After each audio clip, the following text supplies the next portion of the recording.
Hello বন্ধুরা, আপনাদের সঙ্গে আছি আজ আমি ডক্টর তুষারকান্তি অগস্তি। আজকে আমাদের আলোচ্য বিষয় হলো টাইপ 2 ডায়াবেটিসটা কেন হয়। প্রথম পর্বে আমরা এই টাইপ 2 ডায়াবেটিস হয় সেটা আমি করিনি, কারণ আগে যদি আমরা টাইপ 1 ডায়াবেটিস রোগটা কেন হয় সেটা না জানি, তাহলে আমরা টাইপ 2 ডায়াবেটিস রোগটা কেন হয় সেটা বুঝতে আমাদের একটু অসুবিধা হবে। সেই জন্য এই আলোচনাটাকে আমি দ্বিতীয় পর্বে রেখেছি। আমরা আমাদের আশেপাশে যত ডায়াবেটিস রোগী দেখি তার 98% হলো এই টাইপ 2 ডায়াবেটিস। এই টাইপ 2 ডায়াবেটিস রোগটা সাধারণত প্রাপ্তবয়স্ক লোকেদের অথবা বেশি বয়সের লোকেদের হয়। সেই জন্য টাইপ 2 ডায়াবেটিসকে বলা হয় ম্যাচুরিটি অনসেট ডায়াবেটিস অথবা মড। আবার এই টাইপ 2 ডায়াবেটিসের চিকিৎসার জন্য ইনসুলিনের প্রয়োজনীয়তা অপরিহার্য নয়, অর্থাৎ ইনসুলিন ছাড়াও 98% কেসে এই টাইপ 2 ডায়াবেটিসের চিকিৎসা করা হয় ট্যাবলেটের সাহায্যে। সেই জন্য এই টাইপ 2 ডায়াবেটিসকে বলা হয় নন ইনসুলিন ডিপেন্ডেন্ট ডায়াবেটিস। এখানে খুব একটা ইন্টারেস্টিং ঘটনা ঘটে, সেটা হলো টাইপ 2 ডায়াবেটিসে কিন্তু প্যানক্রিয়াসের বিটা কোষগুলো মরে না বা সম্পূর্ণভাবে নষ্ট হয় না। একজন সুস্থ লোকের প্যানক্রিয়াসের বিটা কোষগুলোর মতনই টাইপ 2 ডায়াবেটিসে আক্রান্ত একজন ব্যক্তির বিটা কোষগুলো সুস্থ বা স্বাভাবিক থাকে গঠনগতভাবে, কিন্তু ওই কোষগুলো কিন্তু ইনসুলিন বার করতে অক্ষম থাকে, অর্থাৎ তাদের কার্যক্ষমতা খুবই কমে যায়। একজন সুস্থ লোকের খাবার খাওয়ার পরে ওর রক্তে গ্লুকোজের মাত্রা আস্তে আস্তে করে বাড়তে থাকে। তারপর ওই গ্লুকোজ রক্তে ঢোকার পরে রক্তের দ্বারা বাহিত হয়ে প্যানক্রিয়াসের বিটা কোষগুলোর বাইরে গিয়ে পৌঁছায়। প্যানক্রিয়াসের বিটা কোষগুলো বাইরে পৌঁছানোর পর এই গ্লুকোজের অণুগুলো প্যানক্রিয়াসের বিটা কোষগুলোকে ধাক্কা মারতে থাকে অথবা স্টিমুলেট করতে থাকে। তখন প্যানক্রিয়াসের বিটা কোষগুলো থেকে ইনসুলিন বার হতে শুরু করে। তারপর ওই ইনসুলিন রক্তের দ্বারা বাহিত হয়ে গিয়ে শরীরের কোনায় কোনায় পৌঁছায় এবং প্রত্যেক কোষের বাইরে গিয়ে জড়ো হতে থাকে। এই ইনসুলিনের অণুগুলো তখন রক্ত থেকে গ্লুকোজের অণুগুলোকে প্রত্যেকটা কোষের মধ্য দিয়ে ঢোকাবার চেষ্টা করে এবং ইনসুলিন কোষের মধ্যে ঢুকে এই গ্লুকোজের অণুগুলোকে মেটাবলাইজ করে শক্তি উৎপন্ন করে।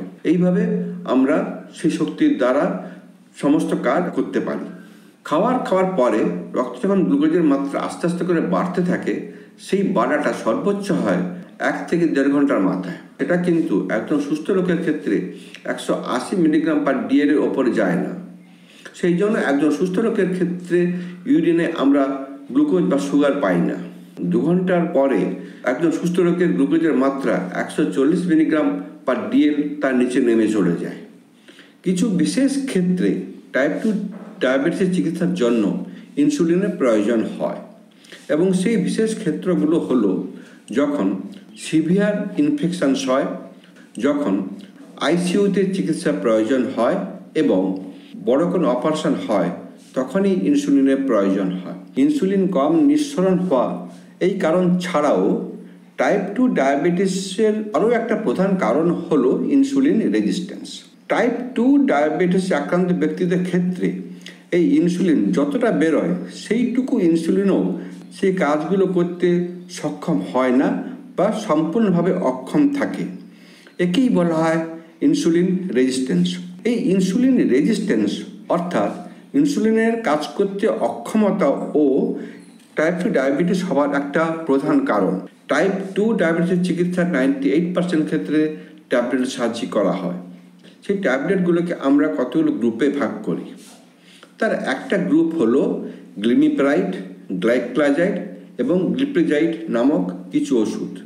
তার আর একটা গ্রুপ হলো সিটাগ্লিপটিন, ভিল্টাগ্লিপটিন, টেনেনেগ্লিপটিন এবং অন্যান্য গ্লিপটিন জাতীয় ওষুধ। এই ওষুধগুলোর কাজ হলো প্যানক্রিয়াসের বিটা কোষগুলোকে স্টিমুলেট করে ওখান থেকে ইনসুলিন বার করা। অতএব এই ওষুধগুলো ব্যবহার করলে প্যানক্রিয়াসের বিটা কোষগুলো থেকে ইনসুলিনের নিঃসরণ বেড়ে যায় এবং রক্তে গ্লুকোজের মাত্রা আস্তে আস্তে করে কমতে থাকে। তার আর একটা গ্রুপ হলো মেটফর্মিন, পায়োগ্লিকাজন, রোসিগ্লিকাজন প্রভৃতি ট্যাবলেট। এদের মধ্যে মেটফরমিন ট্যাবলেটটা খুবই গুরুত্বপূর্ণ। এই ট্যাবলেটগুলো কিন্তু আগের ট্যাবলেটগুলোর মতন প্যানক্রিয়াসের বিটা কোষগুলো থেকে ইনসুলিনের সিক্রেশন বাড়ায় না। এরা কি করে? এরা পেরিফেরাল রেজিস্ট্যান্স কমিয়ে দেয়, অর্থাৎ ইনসুলিন রেজিস্ট্যান্স কমিয়ে দেয়। তার অর্থ হলো ইনসুলিন বাইরের কোষগুলোতে যেখানে কাজ করতে পারছে না, সেই কোষগুলোর উপর ইনসুলিনের কার্যক্ষমতা অনেক বাড়িয়ে দেয়। এই সমস্ত ট্যাবলেটগুলোর মধ্যে মেটফরমিন ট্যাবলেটটা সবথেকে গুরুত্বপূর্ণ।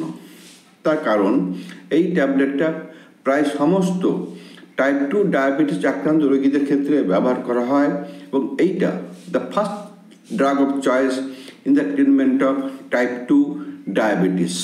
একজন টাইপ 2 ডায়াবেটিস আক্রান্ত ব্যক্তির প্যানক্রিয়াসের বিটা কোষগুলো ঠিকমতো গ্লুকোজের স্টিমুলাস পেয়েও ইনসুলিন বার করতে পারে না, এবং ইনসুলিন বার হলেও সেই ইনসুলিনগুলো শরীরের সমস্ত কোষে গিয়ে কেন ঠিকমতো কাজ করতে পারে না, যাকে আমরা ইনসুলিন রেজিস্ট্যান্স বলছি, তার ব্যাখ্যা কিন্তু এখনও সঠিকভাবে কিছুই জানা যায়নি।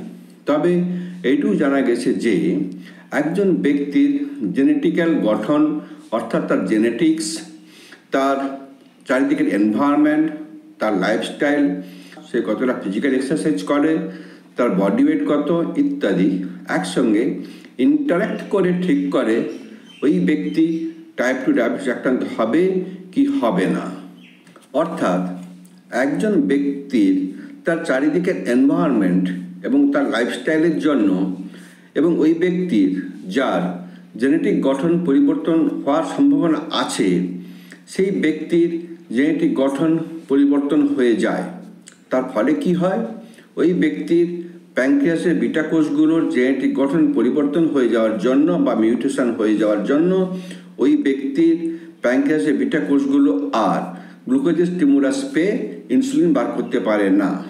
অধিকন্তু ওই রোগীর শরীরের বাকি সমস্ত কোষের যেখানে ইনসুলিন কাজ করে, সেই কোষগুলোর জেনেটিক গঠন পরিবর্তন হয়ে যাওয়ার জন্য বা মিউটেশন হয়ে যাওয়ার জন্য ওই কোষগুলোর মধ্যে গ্লুকোজ এবং ইনসুলিন আর ঢুকতে পারে না, অথবা ঢুকলেও ওই গ্লুকোজগুলোকে ইনসুলিন আর মেটাবলাইজ করে শক্তি উৎপন্ন করতে পারে না। এইটাই হলো মোটামুটি টাইপ 2 ডায়াবেটিস হওয়ার প্রধান কারণ।